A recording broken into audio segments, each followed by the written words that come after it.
Finally, your house is mine. You never deserved it. My sister Aurora's voice sliced through the heavy silence of the courtroom, smug and dripping with entitlement.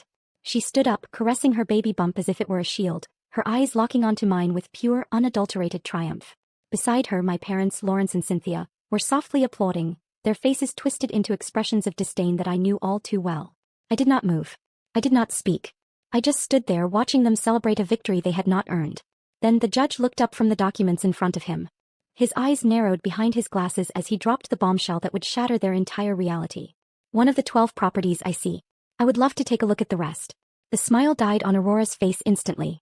Before I tell you how my own family tried to frame me to steal my empire, drop a comment telling me, have you ever been underestimated by the people who were supposed to love you? To understand the sheer, unadulterated terror on my mother's face in that courtroom, you have to go back 3 years. My name is Amelia, I am 29 years old, and for most of my life, I was nothing more than a blurred background character in the dazzling movie of my sister's life. They called me the quiet one. The plain one. The failure. But silence isn't empty. It is full of answers. The memory that kept me warm while I watched them panic happened at Aurora's wedding. It was a lavish, six-figure affair held at one of the city's most exclusive hotels. I was not the maid of honor. I was not even a bridesmaid. I was the unpaid logistics coordinator. While Aurora was sipping champagne in the bridal suite, I was hauling 50-pound boxes of floral arrangements up the service elevator because they did not want to pay the venue setup fee. I was sweating in my off-the-rack dress, invisible to the staff, invisible to the guests. I remember walking past Julian, my brother-in-law, as he adjusted his tuxedo. He did not offer to help. He just looked me up and down with a sneer that curled his lip. Look at you working up a sweat, he laughed, loud enough for his groomsmen to hear.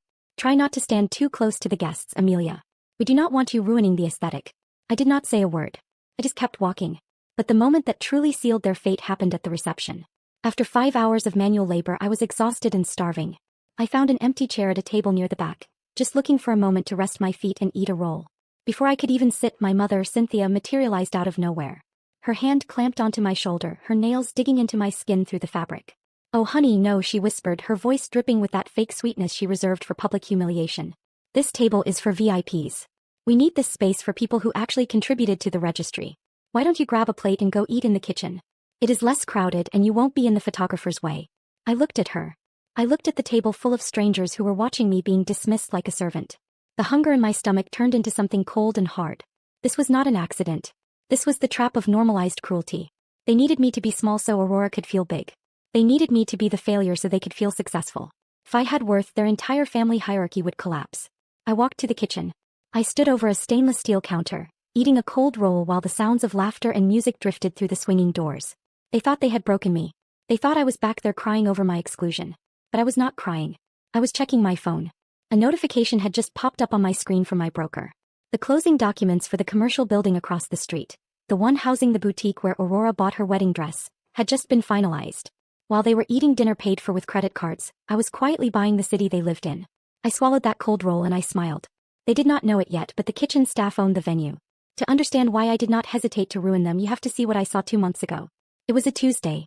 I had driven up to my property in Lake Tahoe, a glass-walled sanctuary perched on a ridge overlooking the water. It was the one place where I felt human. It was the one place they did not know about, or so I thought. When I pulled into the driveway, the first thing I noticed was not the view. It was the unfamiliar SUV parked aggressively close to the front entrance. My stomach did not drop. It tightened. I walked up the stone path, my keys ready in my hand. But when I slid my key into the lock, it did not turn. I looked closer. The metal around the cylinder was jagged and raw. Fresh shavings glinted on the welcome mat. They had not just picked the lock, they had drilled it out. I pushed the door open. The silence of my retreat had been replaced by the blaring noise of a television. I walked into the living room and for a second I did not recognize my own home. My vintage leather armchairs were gone. My minimalist coffee table was gone. In their place stood a mountain of unopened boxes, a pastel-colored crib and a changing table piled high with diapers. Aurora was lying on a new garish sectional sofa, eating strawberries out of a bowl I recognized from my kitchen. Julian was mounting a 60-inch TV on the wall, drilling holes directly into the custom Venetian plaster I had imported from Italy. Aurora looked up, not with fear but with annoyance. "Oh, you're here," she said, popping a strawberry into her mouth. "We were going to call you, but we have been so busy nesting. We figured you would not mind. You're hardly ever here anyway." I did not answer. I walked past her, straight to the floor-to-ceiling glass doors that led to the deck. They were wide open, letting the freezing mountain air blast into the house. I stepped outside. And that is when I saw it. Piled in the corner of the deck, half covered in a drift of fresh snow, were my things. My books. My clothes. And sitting right on top, bloated with moisture and ruined by the elements, were my grandmother's journals. The leather was warped, the pages turned to pulp. Decades of family history, the only inheritance I actually cared about, destroyed because they needed space for a diaper genie. I stood there looking at the ruin of the only thing I loved. The cold wind bit at my face, but I did not feel it. I felt a switch flip inside my brain. It was the click of a safety being disabled. "Amelia, stop being dramatic," Aurora called out from the warmth of the living room. She had not even gotten up. "Look, you are a 29-year-old spinster. What do you need a 5-bedroom house for? To hoard cats? I'm having a baby. We need this space. We are doing you a favor, really. Giving this place a purpose." She smiled that sickly sweet smile, rubbing her stomach as if her pregnancy was a diplomatic immunity pass for felony breaking and entering. She thought she was negotiating with her pushover sister. She thought this was a family dispute. I turned back to face them. I did not scream. I did not ask them to leave. I did not ask why. I simply pulled my phone from my pocket. "Who are you calling?" Julian asked, the drill still in his hand. "Go ahead. He agrees with us." I did not call Mom. I tapped 3 digits. 911. "Address, 440 Ridgeline Road," I said, my voice flat and devoid of any tremble. "I have intruders in my home. They have damaged the property and are refusing to leave. Yes, I am the sole owner. Send officers immediately." Julian dropped the drill. It hit the floor with a heavy thud, cracking the tile. It was the sound of their world beginning to fracture. The police arrived in 6 minutes. I did not have to fill out a report.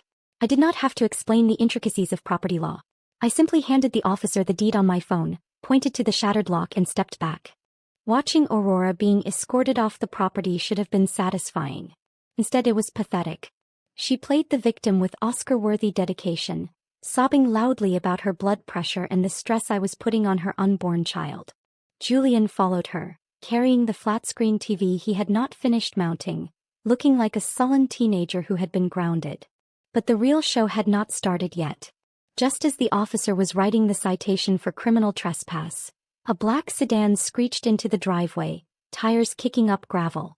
My father, Lawrence, slammed the car door shut. He did not run to Aurora to see if she was okay. He stormed straight toward me, his face a mask of purple rage. I expected him to yell about the police. I expected him to scream about family loyalty. I did not expect him to smile. It was a tight, grimacing smile that did not reach his eyes. "You think you are smart, do you not?" He spat, ignoring the police officer standing 10 feet away. "You think a piece of paper makes this yours?" "It is mine, Lawrence," I said, refusing to call him Dad. "I bought it. I paid for it. And I am the one pressing charges." He laughed. It was a dry, barking sound. "You paid for it? With what money, Amelia?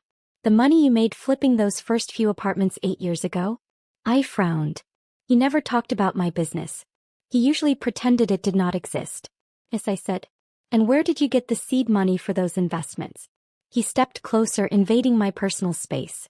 The officer took a step forward, hand on his belt, but Lawrence ignored him. "You did not have a job. You were a nobody. You got that money from me." I stared at him. He was rewriting history in real time. "You never gave me a dime," I said, my voice dropping an octave. "You told me I was on my own the day I turned 18. "That is not how I remember it," he said, his voice loud enough for the neighbors down the ridge to hear. "And that is not how the court will see it. We filed the paperwork this morning, Amelia. We are suing you for constructive trust." I blinked. Constructive trust. It was a specific legal term. It meant he was claiming that he had transferred property or money to me in good faith, to hold on his behalf, and that I was now unjustly enriching myself by keeping it. "That $500,000 I gave you 8 years ago?" He continued, lying with such conviction that for a second, I almost questioned my own memory. "That was not a gift. It was an investment. You were just the nominee. You were holding it for the family. No. We want our assets back. Including this house." He was not just trying to steal the lake house. He was trying to steal the origin story of my entire life. He was claiming that my sweat, my sleepless nights, my risks, and my victories were actually his. He was trying to turn me from a self-made woman into an embezzler. Aurora stopped crying by the police cruiser. She looked at me, a smirk cutting through her tears. "Ideally, we will settle," she called out. "Just sign over the deed and we will drop the lawsuit. We might even let you visit the baby." I looked at them. The father who claimed my success was his. The sister who believed she was entitled to the fruit of my labor. The brother-in-law who was already calculating the resale value of my furniture. They were so confident. They truly believed that because I had been silent all these years I was weak. I looked at Lawrence. "You're under oath?" I asked quietly. "You are willing to swear in a court of law that you gave me $500,000 in cash 8 years ago?" "Absolutely," he sneered. "I have the withdrawal slips to prove I had the money." "You're finished, Amelia." I did not argue. I did not scream that he was a liar. I simply nodded. "See you in court," I said. The next morning I sat in a conference room that cost more per hour than my father made in a month. My attorney, a man whose silence was more terrifying than most people's shouting, slid a thick binder across the mahogany table. "We have a problem, Amelia," he said, tapping the lawsuit my father had filed. "They aren't just coming for the lake house. They are petitioning for a forensic audit of your entire financial history. They claim that the $500,000 your father invested with you 8 years ago has appreciated, and they are entitled to a percentage of all your holdings." He looked concerned. He thought I was a successful woman about to lose her nest egg.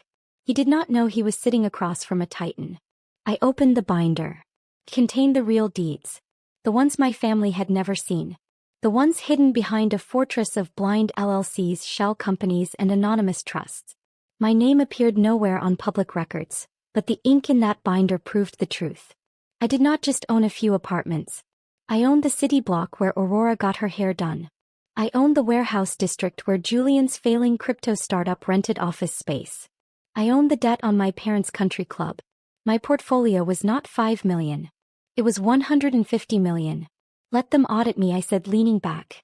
"Amelia, listen to me," he pressed. "If they can convince a judge that the seed money was theirs, they could tie up your assets for years. We need to prove that the initial investment was yours.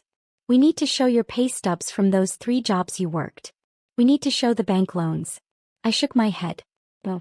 He frowned. No," I said calmly. "I don't want to prove the money was mine. I want them to prove it was theirs." My lawyer hesitated. "But that supports their claim." "Exactly. Lawrence says he gave me $500,000 in cash 8 years ago. Unreported, untaxed, under the table." He went still. Then the realization hit him. "If he swears that money was his," he whispered. "then he isn't just suing me," I said. "He's confessing to federal tax evasion and money laundering." My lawyer closed the file, smiling faintly. "You don't want to win the lawsuit. You want to incriminate them. Correct? Let them lie as loudly as they want." On the morning of trial they were celebrating early texts, Facebook posts, smug confidence. I put on my suit. It wasn't clothing. It was armor. In court, Lawrence played the grieving father, claiming the cash was his life savings, kept at home to avoid banks, given to me in trust. Aurora nodded tearfully, smirking at me when the judge looked away. I stayed still. Let them talk. Every detail tightened the noose. My attorney stood. "Come, Bort. You gave my client $500,000 in cash?" "Yes." "Every penny. Did you declare this money as income?" Lawrence shouted that it didn't matter, that it was his and I stole it. My attorney turned to the judge. "Let the record show the plaintiff has admitted under oath to $500,000 in unreported income." The color drained from Lawrence's face. "You have not just sued your daughter," my attorney said. "You have confessed to federal tax evasion and money laundering." Then Aurora screamed, clutching her stomach, collapsing into hysterics. Chaos. Accusations. Sympathy swung toward them. I didn't move. I took out my phone. "Your Honor," I said, "I'd like to submit evidence recorded 20 minutes ago." The video played. Aurora in the lobby, calm, bored. "If the judge sides with Amelia, I'll fake a cramp," she said. "She's weak. She'll fold." Silence crushed the room. The judge looked at Aurora with pure disgust. "Take Mr. Lawrence and Miss Cynthia into custody. Refer Ms. Aurora for perjury and contempt." As the cuffs closed, I looked at Julian. "That penthouse you're renting? I bought the building this morning. You're evicted." 2 weeks later, I stood alone at my Lake Tahoe home, holding a check from the U.S. Treasury, my whistleblower award. They tried to make me their retirement plan. Instead, their greed paid me. They wanted to destroy me. I let them destroy themselves.